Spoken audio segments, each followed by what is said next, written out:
Welcome to the Author to Authority podcast. I'm your host, Kim Thompson-Pinder. And I just wanted to let you know that we're going to be taking a break from recording new episodes of the Author to Authority podcast for the next few months as I work on some new projects and things to build out the business. So I want to invite you to listen to this replay. I've gone back through the best episodes of the last couple of years, and we will be reposting replays for the next few months. So sit back, listen, enjoy, and have fun with the Author to Authority podcast.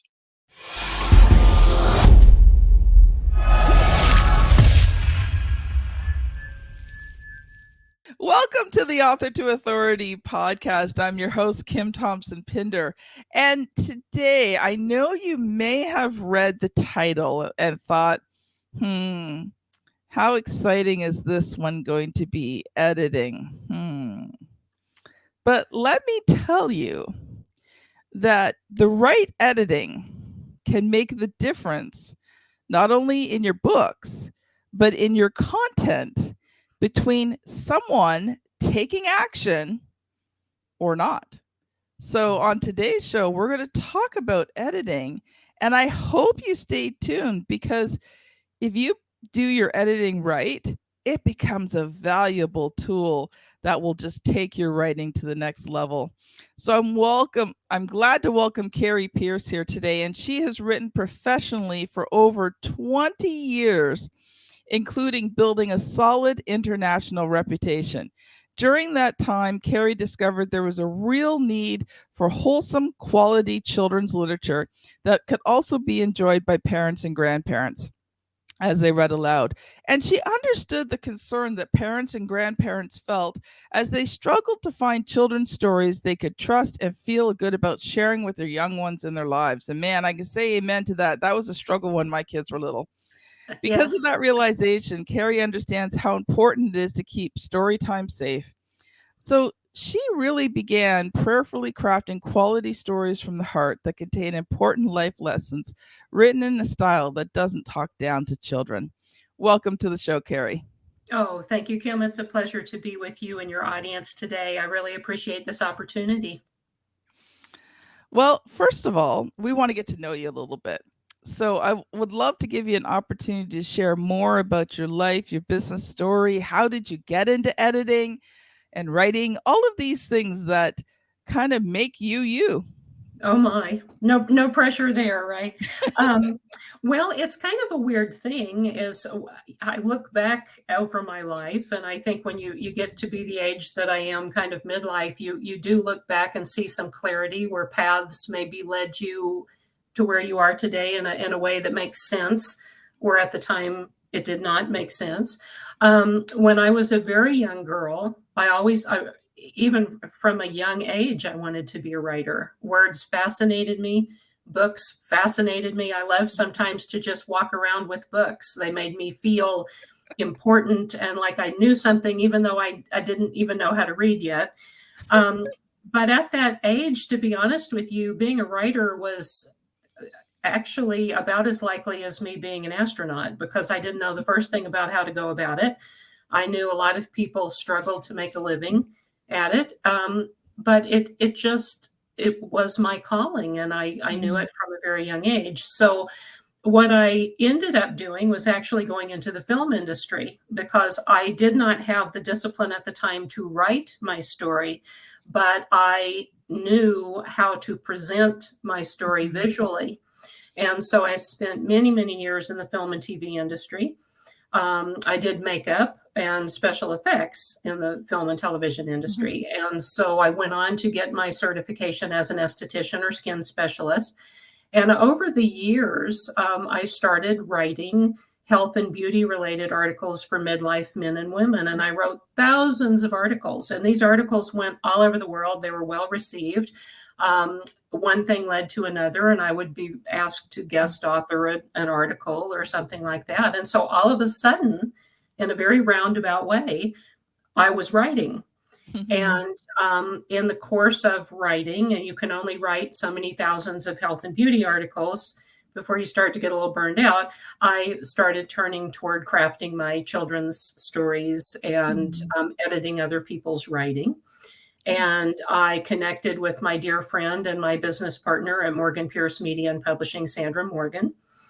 And very long story short, she is also a writer, and we shared some very dismal writing experiences in the past. We had been, unfortunately, starting out as a young new authors, we had been rather horribly taken advantage of in our careers. Yeah.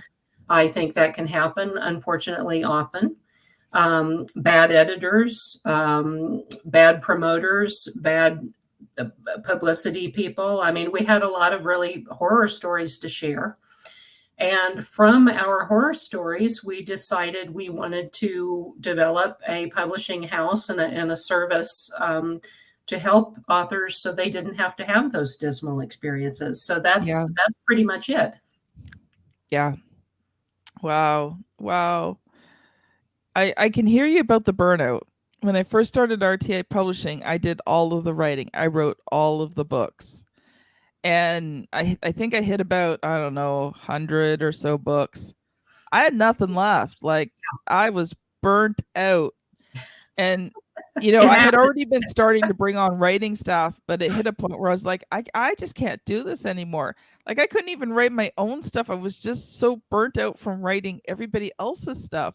Mhm. And so I took time off from writing. I'm like, that's it. Like, I just, when you're used to writing thousands of words a day and you can't even plunk out 300 because you're so burnt out, it's like, yeah. Yeah, and that is a degree of burnout that is astounding. And I kind of went through it a couple months ago. We finished a project at Morgan Pierce that we had been working on for a year. And in order to hit the deadline, I ended up having to deal with an extra 30,000 words in Yeah. just a very small window. And I was surprised at how much it really wiped me out. It took me about 2.5 weeks to recover. Yeah. And, I think, and I have said this before in other interviews in the past, and it really resonates with me. I was given this piece of advice a long time ago, and it really holds a lot of weight, I think. No tears in the writer, no tears in the reader. And that means that if you're going to really resonate with your audience and impact them, you have to feel every word that you're writing. You have to Yeah. pick your words carefully. You have to weight them carefully. You have to string them together like you're making a beautiful necklace. And it's difficult to do, and it takes a lot out of you. And Yes. yeah, that's a degree of burnout that just leaves you absolutely empty. Yeah, I So, actually didn't write for months. Mind you, it was really a good thing because I needed to shift from working in my business to working on my business. It that's became a really interesting. positive thing as I, started handing off more and more of that kind of work that was draining me. It actually freed me up to actually build the business. So it turned out to be a good thing, but now I recognize when I'm starting to feel burnt out and I back off for a little bit. I give my brain that rest. Like, didn't even read for years because I was reading so much every day, like everybody else's stuff. I couldn't even read books because I was burnt out. Like, my eyes would hurt some days. Mhm. And Perpetual, now it's perpetual work. yeah. Now, though, I'm actually starting to get to the point where I'm starting to read books again and enjoy them because I'm not working on everybody else's books all the time. And it's Mhm. it's allowed me to kind of rest my mojo a little bit. And That's a beautiful luxury, and I did the same thing for decades. All I read was health studies, beauty studies, and all of my reading. It was scientific and it was dry. It served a very important purpose, and I had to make sure I knew what I was talking about because it was health and beauty information for people. I took that very seriously, but I never had the time to read a book, read a yeah, novel. And I always want, to me, the ultimate luxury was to read a book in bed right before you went to sleep at night, to prop up on your pillows and read a chapter. And I'm to the place now where I do that, and I do think it gives back to you. It Mhm. feeds your spirit, feeds Yeah. your soul. It's important to do. But we share the ghostwriting Mm. life, and I also ghostwrite for other people too. And you are right. I mean, it just takes all of your energy, Yeah. all of your focus, all of your time. Yeah. It does. It does. It's worth it though, but oh, it does. Mhm, And when mhm. you can give something to your clients that they know is theirs, like one of the things we especially at RTA Publishing is balancing out the client's voice and something that's well written. So most people don't even realize unless the client tells them that the books were ghostwritten because we capture their voice so Yes. well. And that is so important. And that was actually one of my nightmare scenarios that I experienced as one of the first editors I hired. Um, I was new to Mm. writing my own things and my first book. I didn't realize you had to kind of ride herd on them, and you had to make sure that they were not stripping out your voice. That is so Yeah. important. If especially when you ghostwrite, that author's name goes on that finished product, yours does not. And it's Yes. imperative that you reflect their voicing and their pacing and Mm. that their book sounds like them. But this editor stripped my entire voice from start Mm. to finish out of my book, and it was my first children's book. And like an idiot, I had turned over my original manuscript because I didn't know any better at the time. It was a long time ago.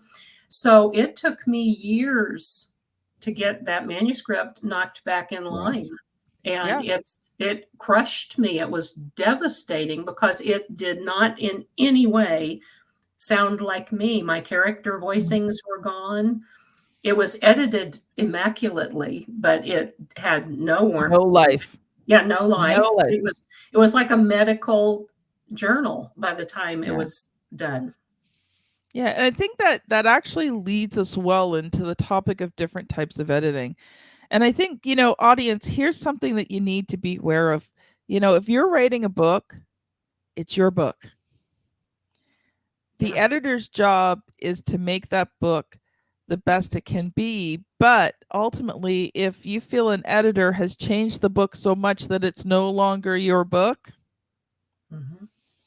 Mhm. it's not the right editor. No, and usually you don't find that out until too late.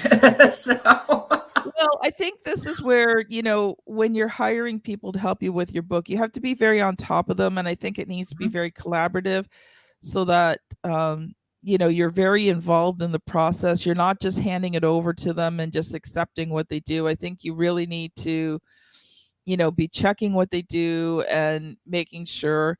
One thing that I recommend is if you're really not sure about an editor, do a test with them. Yep, Write a few articles. Have them edit a few articles for you first. indeed, that is And you pay excellent them. It's advice. not Yeah. for free. You pay them, right?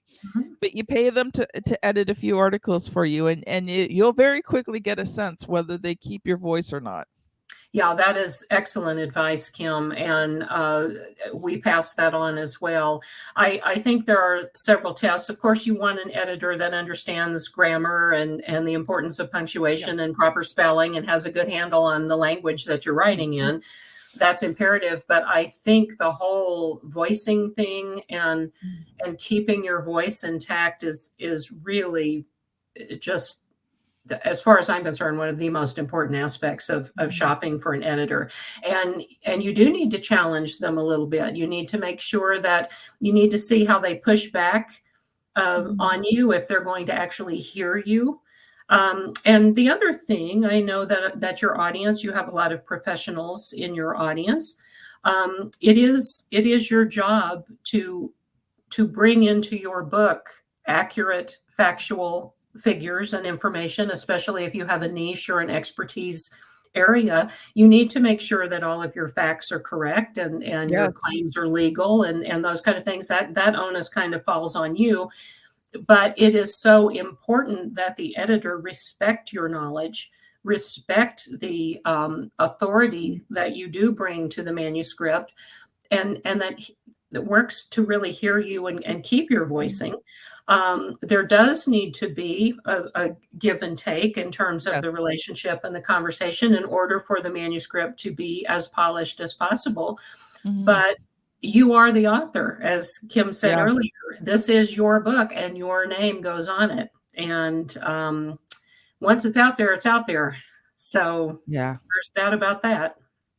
Yeah, and like I like what you said about balance, because I think there's times you need to listen to the editor. Like if something is just grammatically horribly wrong, it doesn't matter whether it's your voice or not, because if it's that grammatically wrong, it's going to affect the reader, and they're going to know it, and they're going to think, "Oh man, what bad editing," right? Yeah, But it's but true. then there's other times where it's more like a stylistic edit, so the editor's suggesting, but if this is your phrase that you use all the time, or something that you say all the time or whatever, then the editor's got to give some leeway for that too, right? So like I like what you said, that there is balance in that. I was very blessed. One of the first people that I brought into RTI publishing was my best friend, Oh, and she was an English major. She was really good at editing. She eventually became the project manager for RTI Publishing. She's now on to some other things. But because she was my best friend, she knew me so well. So when she edited my book, she actually, we called it the Juanita Razzle Dazzle, because she just knew how to take my writing and elevate it, right? that's a gift. That is She's such got a this blessing. amazing vocabulary. So she would add on all these delicious words that I'm like, I was reading and I'm like, oh, I'm drooling. Like, that's really good, right? So I think, you do have to have the balance. Like Mhm. there has to be give and take, right?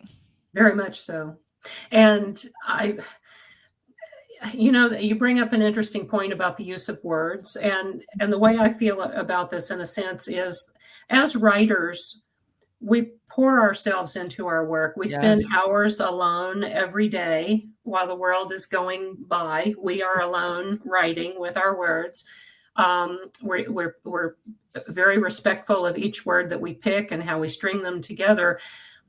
We give up large chunks of our lives to create what we Yes. create. But the flip side of that is the reader then responds in kind and gives up large chunks of their life and time to read what you've written. So Yes. it needs to be material that resonates with them, that inspires them, that teaches them, that does not talk down to them or does not talk over their heads. Mhm. And I have worked with, unfortunately, some professionals, very skilled in the past, that they view the opportunity to have a book or to do a lecture or something like that as a chance to just go in and strut around and thump their chest about how much they know and how knowledgeable they are. And I have seen it so many times. And you It just want to slap them, I don't you? know you do. You're like, stop, stop it, stop it. These people did not come for your really big words. They came to learn a little something Yeah. about what you know, and they gave up. They skipped dinner and they came out late in a rainy night to hear what you had to say, and they're leaving with nothing. And I've seen it in books as well Mhm. with writers who won't listen to their editors, and that's a very difficult scenario as well. Yes. You want your reader to be grateful for the time that they spend with you, and you want them to be thankful that you crossed their paths and that you enhanced their life with your expertise. Mm. You inspired them, you taught them something they didn't Yeah. know. And so that's my warning a bit. On the flip side of that, it seems like balance is the buzzword. We keep talking about balance a lot, but there's a fine line between over talking and under talking and resonating. Yeah. And you are Yeah. very gifted and blessed to have your friend and her wonderful gift. Uh, Mhm. yeah, that's wonderful. You know, it's one of those days. The thought just went out of my brain. Anyway, It's one of those days for me too. So I'm 52 and I'm occasionally having those menopause moments where the thought was there and then it's gone and I'm like, Moves away. okay. Well, Uh, we can move on, and when it comes back, we can switch gears. How's that sound? well, I think it's coming back. So Okay. you talked about these people who are writing these books to thump their chest, and I think that's when we talk in terms of editing, I think it's something that's really important is ensuring that two things. First, that the editor really understands who your target market is. Yes. Yes. Who's the reader of this book going to be, right? Because that if you don't tell your editor that, then they can't correct some of the stylistic things that may be above or below, right? Very true. Because an editor, if they know the target market, would understand what the reading level is, their comprehension, things like that. Mhm. And I don't know how you feel about this, but one thing that I talk to my clients a lot about is they have to be careful about how emotionally tied they are to the book. Yeah. And what I mean by that is that you can't be so emotionally tied to the book that if an editor goes, this needs to be changed, or if I go to the client and say, listen, I know you love this piece, but it's just Mhm. and you're trying to be diplomatic in what you say, but it's just not good, right? Yes, And I yes. think you have to, especially when you're writing books to build a business. Okay, there's different types of books, right? But when you're writing a book to build a business, the person who's reading it has to be paramount. Yeah, that's very true. And, I again, another phrase that I like to use, and I use it often, it always kind of gets a rise out of people. Um, Writing a book is like giving birth to a bale of barbed wire. It can be, I love that analogy. It's horrible, but it's true. It can be enormously painful, Oh, enormously painful. But then when you get to the editing process and then the marketing process, which is just as difficult, if not more so, that is also very painful and doesn't really have to be that painful. But it is very true. That is your baby. And you have mhm. spent days upon days and hours upon hours and weeks upon weeks and months upon months gestating this baby that you're about to release into the world. But you do need to have an editor that you trust enough to Mhm. polish your baby gently and scrub him up and wrap him in his little precious blanket and present him to the world in a way that serves you, your audience, and your baby Yes. best. And absolutely, you need to let go. And it's a lot also like when a book is turned into a film. Mhm. It's always shocking to me, and I saw it over and over again with screenplays from books. The actual movie, in most cases, is like three-fourths of the book is like totally removed from the movie, and it I doesn't know. even look like the same thing, but that's just the nature of evolving the story from book to screen. Green. And you've got to reach a point where if you're working with people on your manuscript, you trust them, and it's a very much a relationship, and it's an intimate Mhm. relationship. And Yes. but you have to trust, and they have to be able to trust you, that when they come to you with Mhm. a piece of information maybe you don't want to hear, that you will be open to hearing them, because if you've picked the right editor, they will always, always, always have your best Mhm. interest at heart, and your project's best interest at heart, and your audience's best interest at heart. And that Yes. is the trifecta. Once you cover all of those bases, and you're primed for success. And Mhm. that's why we're all here, right? Yeah. Yeah. I we didn't talk about this beforehand, but I think this will change the trajectory of the discussion a little bit because I think this is just so important. How do you choose a good editor? Because like we're talking about having a good editor here, right? And I think it's, you know, editing is one of those things that makes or breaks a book. There's a Yeah. few things that make and break a book. Editing is one of them. Obviously, okay. Let's declare the obvious. The writing has to be, at Well, least yes. decent before, right? The elephant But in the room. But when you look at, there's a few things. There's editing, formatting, or page layout. How does the book look? Mhm. Right. The third is the cover. Now, Yep, this is more in terms of marketing, but if you don't have a good cover, nobody even gets past the cover to look in the book, that's true. That's true. right? And, a lot of people think selling the book and getting the book into a reader's hand is the big thing.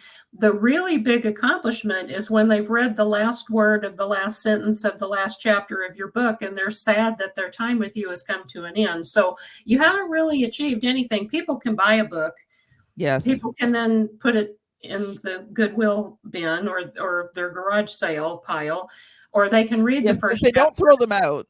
Yeah, that's true. Or they resell them at the thrift bookstore, but they'll read maybe the first few paragraphs or the first chapter, and you haven't won the war there until they've read your last word. Yes. And so I would say there's a process, just like when you go out on a date, which I hate dating, so I don't do but anymore. But when I remember the old days when I used to date, it's kind of a kind of sniffing around.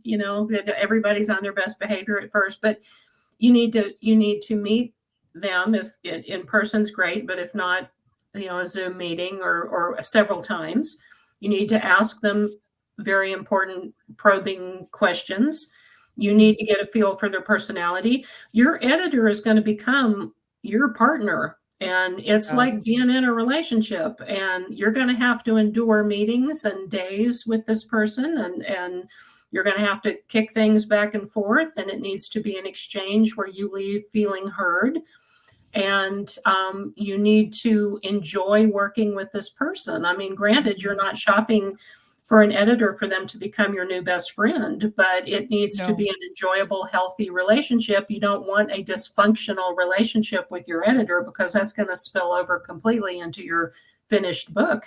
And that's Yeah. a nightmare scenario. So I would say you need to ask the probing questions. You need to Mhm. ask them very clearly about their temperament. How are you if you tell me something that I don't feel is right? How are you willing to hear me? And what does that look like? What does that sound like? How far are you willing to let me push back if I feel I need to? Where do we compromise? How do we compromise? Why do we compromise? Yeah. You need to look at their years of experience. You need to look at their understanding of grammar, sentence structure, diagramming, sentence Mhm. diagramming. It was so boring in school, but I tell you what, it's so important. Knowing how to lay out a very beautifully crafted sentence is an art. Mhm. Um, so I just, and then too, there's so many types of editing. There's line by line, word by word, content clarity, formatting, like you said, Yeah. the grammatical punctuation stuff. I mean, you don't just edit once. You edit, and then you edit, Mhm. and you edit some more, and then you go back and you edit some more, and then you edit for content, and then you edit for length and continuity, and it just goes on and on and on. But you are absolutely right, Kim. If the cover is not a good cover, or your marketing blurb is not tight, tight, tight, Yeah. you've already lost right out of the gate. Yeah. Yeah, and it's unfortunate, but people do judge a book by its cover. Yep, that's true. Even though they tell us not to, we do. But like even in today's environment, most books are bought online. So Mhm, you've got this, itty bitty thumbnail that mhm. you've got to attract attention with. Yeah, in a big, big, wide world out there with a lot of competition. Yeah. Yeah. I so agree. Wow. This has gone fast, and we've just gotten started. We could talk for hours. Oh yeah. I think what we'll do, Carrie, is we'll book another time and we'll have you back because I think we need to continue Oh, this conversation. But I think we've ended at a good point for here. well, I would look forward to that. I'd be honored for the opportunity, Kim. Thank you. So what I would love for you to do, Carrie, is share one final closing thought with the audience, and also how can they connect with you if they've enjoyed today's episode. How can they get a hold of you? And do you have any freebies, giveaways, anything like that you'd like to offer today? Oh, I feel so horrible in that I don't at this point. We've been so busy on this end. I've failed in that department. But I think the last piece of advice that I would give to any writer is, especially when you're writing your first draft, get out of your own way. Don't just let it come. Don't judge it. Get out of your own way. And if you have a good handle on the skill of writing and you have a good editor in place, once you pour forth that first draft, then you can go in and begin the process of crafting and honing and tightening and shifting. But if you don't let that first draft come, you're in trouble, because you'll never get your project finished if you just keep getting in your own way. So the best place to send your audience, if they want to be in touch with me, or if they want to find out more about what we do or see the books that we have, is go to morganpiercemediapublishing.com. And they can email me directly. That's Carrie, Carrie, at morganpiercemediapublishing.com. And we do have editing services and ghostwriting services and all of those things too. But I'd be happy to answer questions. And I'm sorry I don't have a freebie. Next time I will. How's that? Good. And that's Pierce, Pierce. Yes, exactly. There's a few ways to spell that. I'm sorry? There's a couple ways to spell that. Yes, that is true. I thank you for clarifying that. So, absolutely so. Like my last name's Thompson-Pinder. So it's Thompson with a P and Pinder with a P. Yes, that's a very lovely name. Actually, it's funny. Like I'm the only one. So I'm so easy to find on any social media. That's great for marketing. You planned that well. Though, speaking of social media, audience, I would love to connect with you on my favorite place, which is LinkedIn. And, I offer a lot on LinkedIn. You can see and listen and watch the episodes as they are being recorded, if you're my LinkedIn friend. So if you love the podcast and you want the previews of the episodes, come join me on LinkedIn. You can find me by typing in Kim Thompson-Pinder, Thompson with a P, Pinder with a P, or you can search Word Ninja Kim. So, and send me a message. Let me know that you heard or you listened to the podcast, and I'll do something a little special for you. Anyway, this has been Kim Thompson-Pinder and Carrie Pierce on the Author to Authority podcast. Thank you so much for listening, and we'll see you on the very next episode. Bye now.